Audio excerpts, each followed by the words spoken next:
इस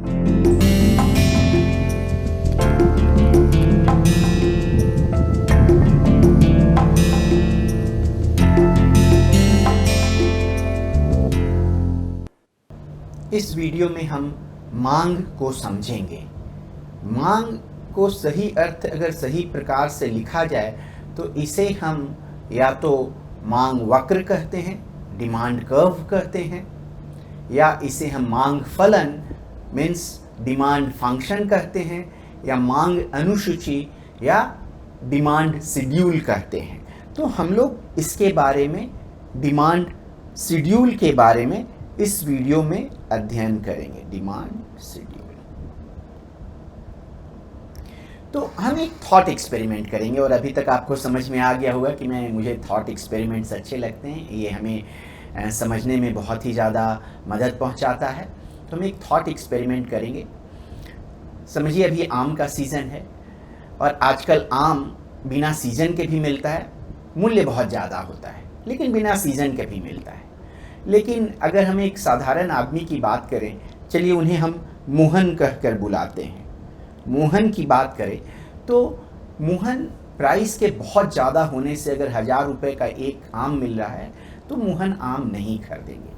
लेकिन एक प्राइस ऐसा होगा उस पर मोहन को लगेगा कि अच्छा प्राइस थोड़ा कम होता तो मैं ये आम ज़रूर खरीद लेता। तो ये जो प्राइस है उसको हम लोग रिजर्वेशन प्राइस कहेंगे। ये जो मैक्सिमम प्राइस है जो कि मोहन पहले आम का देने के लिए तैयार है। तो कहिए ये जो प्राइस है हम लोग कहेंगे कि ये 50 रुपीज़ है।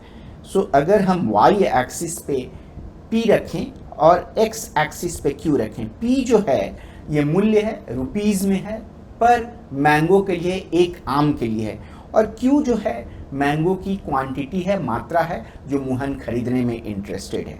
सो अगर P 50 से ज़्यादा है तो मोहन एक भी आम नहीं खरीदने में इंटरेस्टेड है। ये संभव है कि प्रति आम का मूल्य और कम होता तो मोहन और भी आम खरीद सकता था।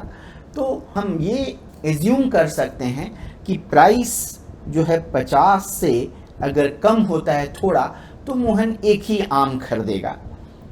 सो 50 पे हम इसको ऐसे कर लें, ये डॉटेड लाइन है, इंडिकेट जस्ट लाइन खींचने के लिए है। ये पार्ट इम्पॉर्टेंट है जो कि क्षैतिज है। यहाँ पे ये कह रहा है कि अगर आम का मूल्य 50 है तो मोहन कोई आम नहीं खरीदने में और एक आम खरीदने में इनडिफरेंट है, उसको फर्क नहीं पड़ता है वो 0 खरीदे या 1 खरीदे, उसकी स्थिति में, उसकी उपयोगिता में कोई परिवर्तन नहीं आता है। और अगर 50 से कम है तो डेफिनेटली मोहन एक आम खरीदता है। अब हम कहें कि 40 एक ऐसा प्राइस है जिस पे मोहन सोचता है कि अच्छा मैं दूसरा आम भी खरीद सकता हूँ, मैं इनडिफरेंट हूँ, 2 खरीदूँ या 1 खरीदूँ उससे मुझे फ़र्क नहीं पड़ता है। तो ये यहाँ पे ऐसे है, अगेन डॉटेड लाइन है, जस्ट लाइन खींचने के लिए, यहाँ 2 लिखने के लिए। सो यहाँ 50 पे वो 0 से 1 के बीच में इनडिफरेंट है, 40 पे वो 1 से 2 के बीच में इनडिफरेंट है। तो हम कह सकते हैं कि फॉर द फर्स्ट मैंगो 50 रुपये जो हैं वो रिजर्वेशन प्राइस हैं। सेकेंड मैंगो के लिए 40 रुपये रिजर्वेशन प्राइस है। तो अगर 40 रुपया होगा मैंगो का मूल्य तो मोहन या तो 1 खरीदेगा या 2 खरीदेगा। और अगर 45 रुपये होगा, चूंकि ये 50 से कम है और 40 से ज़्यादा है, तो मोहन डेफिनेटली 1 मैंगो खरीदेगा। उसी तरह हम देखते हैं कि अगर प्राइस कुछ और कम हो जाए, ये 28 हो जाए, तो मोहन दूसरे और तीसरे मैंगो के खरीदने में इनडिफरेंट हो जाता है। ये टू द स्केल नहीं है, ऐसे ही अंदाज से मैं लाइन खींच रहा हूँ, रेखाओं को बना रहा हूँ, तो टू द स्केल नहीं है।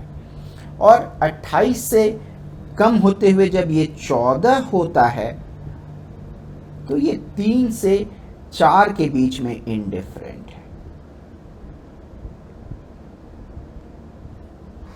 है ना।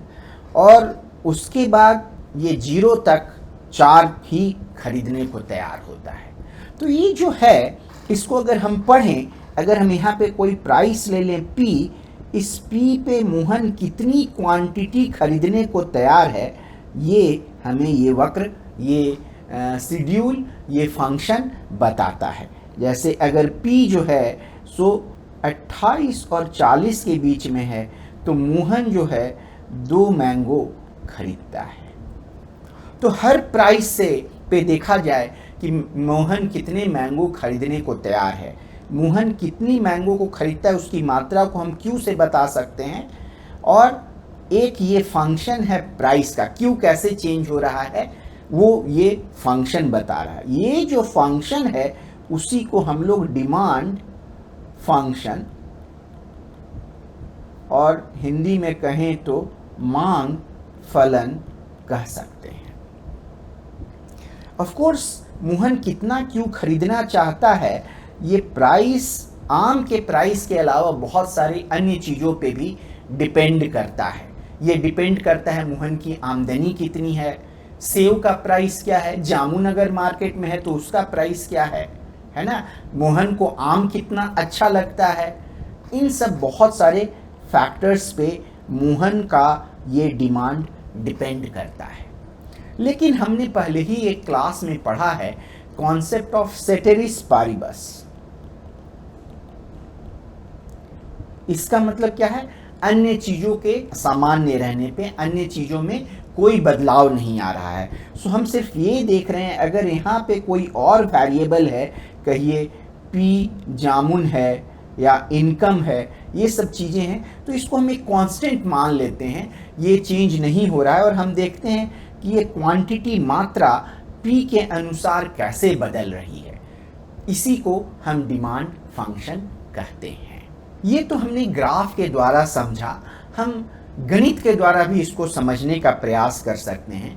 कहिए मोहन जो हैं उनकी उपयोगिता आम खाने से इतनी मिलती है। यू जो है सो उपयोगिता, या इंग्लिश में इसको यूटिलिटी कहते हैं, हिंदी में इसको उपयोगिता कहते हैं, जिसके बारे में ज़्यादा हम लोग अगले चैप्टर में पढ़ेंगे।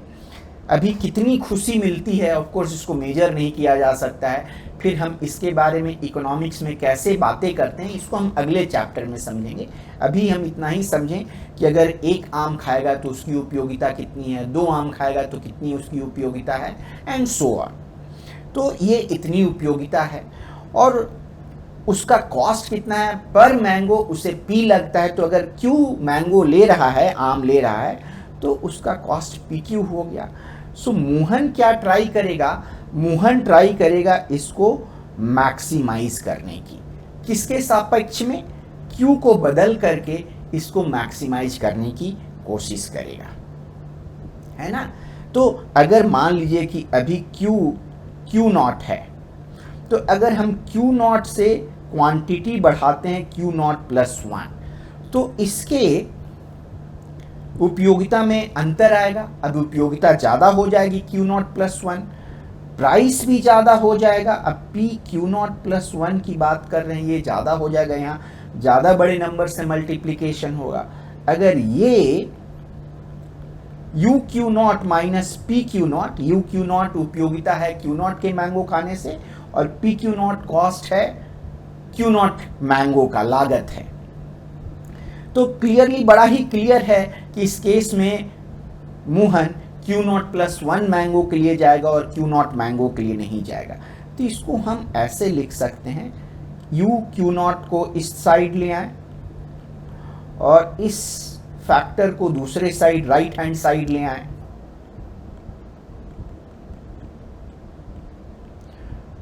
ये क्या हो गया, ये मार्जिनल यूटिलिटी हो गया। इसको सीमांत उपयोगिता हिंदी में कहेंगे, ये सीमांत उपयोगिता हो गया। और ये क्या हो गया, राइट हैंड साइड में पी क्यू नॉट दोनों तरफ से कैंसिल हो जाएगा और यहाँ पे पी होगा। तो ये सीमांत उपयोगिता जो है, अगर पी से ज़्यादा होगा तो मोहन अपने मैंगो को बढ़ाएगा, आम के संख्या को बढ़ाएगा, अदरवाइज वो आम की संख्या को नहीं बढ़ाएगा। तो जब कभी भी अगर ये बड़ा हो रहा है पी से, है ना, तो संख्या को बढ़ाता जाएगा। ऑफ कोर्स यहाँ पे Q में हम एक का अंतर ला रहे हैं, Q से Q+1 हो रहा है, Q+1 से Q+2 हो रहा है एंड Q+2 से Q+3 हो रहा है। अगर हम ऐसे जगत की बात करें जहाँ पे हम फ्रैक्शन में भी, पूर्णांक नहीं भिन्न नंबर में भी हम लोग आम खरीद सकते हैं, तो वहाँ पे हम बात करेंगे कि Q0 से हम क्या थोड़ा सा बढ़ा करके देखें। और चूंकि अब दर की बात कर रहे हैं, डेल्टा Q छोटा भी हो सकता है, तो हम ये रेट की बात देख लें। अगर ये P से बड़ा होता है, इसको भी हम मार्जिनल यूटिलिटी ही कहेंगे, सीमांत उपयोगिता ही कहेंगे, जो कि हमने पहले वीडियो में पढ़ा है। अगर सीमांत उपयोगिता P से ज़्यादा है तो बढ़ाएंगे, अगर P से कम है तो घटाएंगे। और क्या नंबर खरीदेंगे? जब मार्जिनल यूटिलिटी P के बराबर हो, है ना। कितनी आम खरीदेंगे? अगर फ्रैक्शन अलाउ हो तो हम उतना आम खरीदेंगे जहाँ पे हमारा मार्जिनल यूटिलिटी P के बराबर हो। अगर हमें फ्रैक्शन में अलाउ नहीं है, हम पूर्णांकों में ही आम खरीद सकते हैं, तो हमें ध्यान रखना पड़ेगा कि हम अगर Q आम खरीद रहे हैं तो ये जो है P से छोटा हो और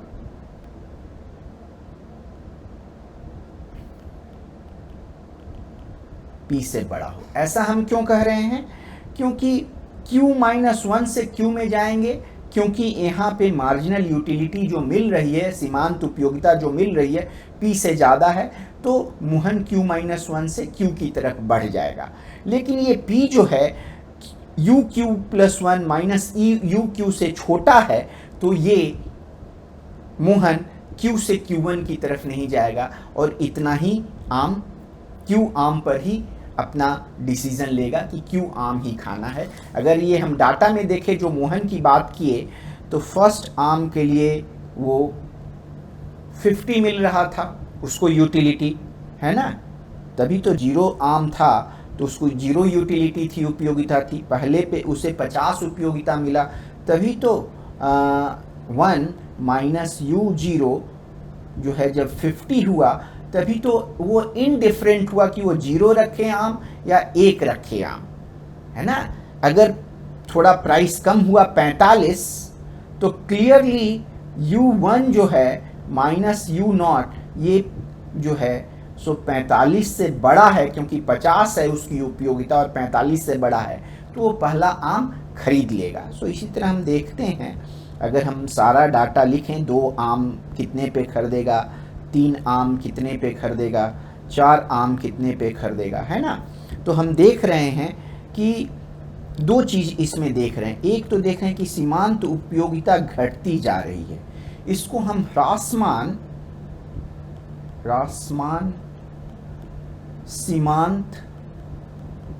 सीमांत उपयोगिता का सिद्धांत कहते हैं,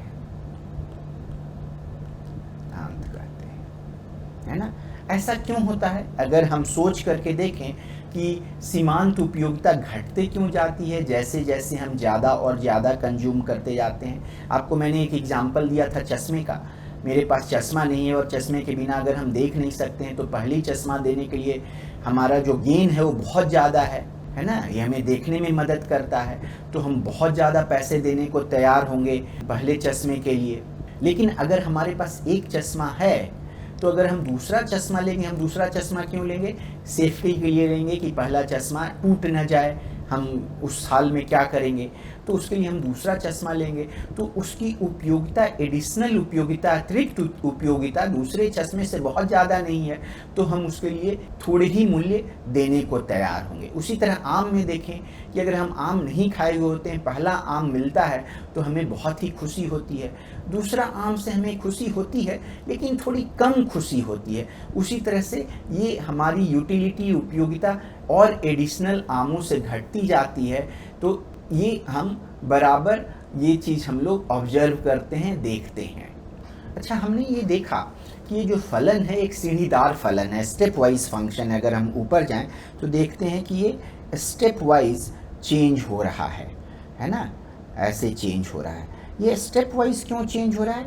क्योंकि यहाँ पे हमने कह रखा है कि आम का नंबर पूर्ण अंकों में ही बदल सकता है। 0 से 1 हो सकता है, 1 से 2 हो सकता है, 2 से 3 हो सकता है। अगर हम अलाउ करें कि ये फ्रैक्शनल चेंजेस भी हो सकते हैं तो हमारा डिमांड फंक्शन स्टेप वाइज सीढ़ी नुमा होने की बजाय चिकना स्मूथ हो जाएगा। वो कैसे होगा, आप सोचिए कि एक आदमी का ऐसे स्टेप आ रहा है ना। अब यहाँ पे 0 से 1 चेंज हो रहा है, 1 से 2 चेंज हो रहा है। अगर यहाँ हाफ भी हम अलाउ करें तो हाफ हो सकता है कि वो बंदा 50 के बाद 40 की जगह 45 पे ही 1.5 आम खरीदने को तैयार हो जाए। तो स्टेप छोटे छोटे हो जाएंगे और अगर बहुत सारे स्टेप हों तो इवेंचुअली ये लाइन एक स्मूथ सी लाइन हो जाएगी। ये 2-3 तरीक़ों से हम सोच सकते हैं। अब हम ये भी सोच सकते हैं कि भाई फ्रैक्शन में आम कैसे लिया जाए, ये तो पॉसिबल नहीं है, लेकिन हम फ्रैक्शन में ले सकते हैं कि आम हम रोज़ तो नहीं लेते हैं, हम 30 दिन में आम का कंजम्पशन ले लें और उसका औसत निकाल लें दिनों के हिसाब से। तो ये सब चीज़ें जो हैं हमें फंक्शन को स्मूथ करने में हेल्प करेंगी।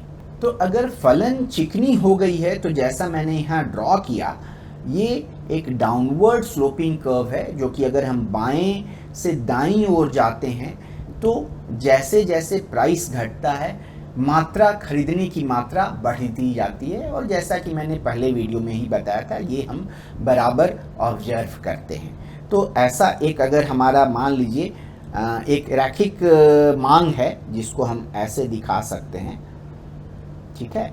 अगर पूरे मांग को लिया जाए तो ऐसे हम दिखाएंगे, स्ट्रेट लाइन है समझिए।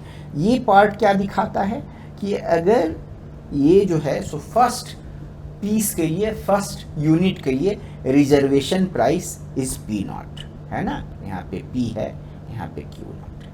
सो अगर प्राइस P0 से ज़्यादा है तो ये व्यक्ति, ये डिसीजन मेकिंग यूनिट एक भी आम नहीं खरीदेगा। तो एक एग्जाम्पल हम ले लेते हैं कि Q is equal to 30 minus P है ना। 30 माइनस P, इफ P, अगर P जो है सो 30 से छोटा है और 0 से बड़ा है, प्राइस है, मूल्य है, ये निगेटिव तो हो नहीं सकता है। और Q is equal to 0 if P is greater than 30। तो ये एक डिमांड फंक्शन हो गया, इसे हम लोग डिमांड फंक्शन कह सकते हैं। अगर हमारे पास डिमांड फंक्शन है, आप अगर फंक्शन के बारे में पढ़े हों, अगर हम y is equal to fx लिखते हैं तो इसको x is equal to gx भी लिख सकते हैं। कैसे? हमने एक एग्जाम्पल दिया था y is equal to x square, तो x is equal to plus minus root y हो जाएगा। ऑफ कोर्स ये फंक्शन नहीं है क्योंकि एक y के लिए हमें 2x का वैल्यू मिल रहा है, तो ये फंक्शन नहीं है। बट फिर भी हम इसको मॉडिफाई कर सकते हैं कि चूँकि मूल्य जो है निगेटिव और क्वांटिटी निगेटिव नहीं हो सकता है, क्वांटिटी निगेटिव नहीं हो सकता है, तो ये जो है x is equal to root y है। तो हम हमेशा इन्वर्स ऐसे निकाल सकते हैं। तो उसी तरह से अगर हमारे पास डिमांड फंक्शन है तो हमारे पास इन्वर्स डिमांड फंक्शन भी निकाला जा सकता है, इन्वर्स डिमांड फंक्शन। और चूंकि Q is equal to 30 minus P है तो यहाँ से P इज इक्वल टू, इसको हम लोग जो है दूसरे साइड ले जाएंगे और दूसरे साइड ले जाने से P इधर आ जाएगा और 30 दूसरे साइड आ जाएगा। 30 माइनस Q है ना, ये हो गया। इसको हम लोग इन्वर्स डिमांड फंक्शन कहेंगे, है ना। ये हमें इन्वर्स डिमांड फंक्शन मिल गया। कभी कभी हम ये लिखने की बजाय हम ऐसे लिख देंगे, इससे आपको समझ में आ जाना चाहिए कि डिमांड फंक्शन इसमें क्या है और इसमें इन्वर्स डिमांड फंक्शन क्या है। अब हम ध्यान देते हैं मांग और मांग की मात्रा में डिफरेंस में। ये बड़ा ही कंफ्यूजिंग सा टर्म है। अगर मैं इंग्लिश में लिखूं तो डिमांड वर्सेस क्वांटिटी डिमांडेड, ये आपका मांग हो गया और ये हो गया मांग की मात्रा। ये दोनों में अंतर समझना बहुत ही आवश्यक है। ये बहुत ही बड़ा कन्फ्यूज़न का कारण होता है। जब हम ड्रॉ करते हैं पूरा कर्व ऐसे P वर्सेस Q, जो कि बता रहा होता है कितना हम क्वांटिटी, कितनी मात्रा में ये पदार्थ मार्केट से खरीदेंगे as a function of P, so पूरा का पूरा वक्र, पूरा का पूरा कर्व ही हमारा डिमांड फंक्शन है। डिमांड हमारा ऐसा नहीं हो सकता है कि मेरा डिमांड 5 है, इसका कोई मतलब नहीं है।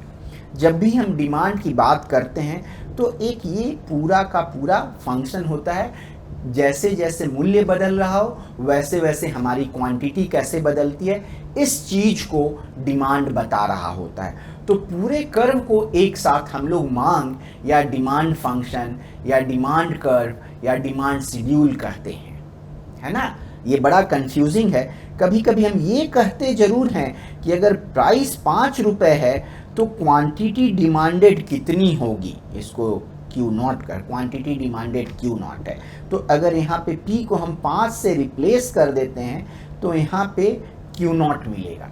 ये Q नॉट जो है सो क्वांटिटी डिमांडेड है, मांग की मात्रा है एक पर्टिकुलर प्राइस पे, मांग की मात्रा है एट वन पर्टिकुलर प्राइस। तो हम ये कह सकते हैं कि मूल्य बाजार में 5 रुपए है तो मोहन 10 आम खरीदना चाहता है, लेकिन हम ऐसे सिर्फ नहीं कह सकते कि मोहन 10 आम खरीदना चाहता है। इसका कोई मतलब नहीं है। 10 आम किस प्राइस पे खरीदना चाहता है ये बताना बड़ा ही ज़रूरी है। और जब आप कह दें कि 10 आम 5 रुपए पे खरीदना चाहता है तो ये मांग ना होकर के मांग की मात्रा हो जाती है। मांग की बात करते हैं तो हमें पूरे कर्व की बात, पूरे वक्र की बात करनी होगी। इस बात का मैं आपसे दरख्वास्त करूंगा कि खास ख्याल रखें, बड़ा ही ये कॉमन सा मिस्टेक है।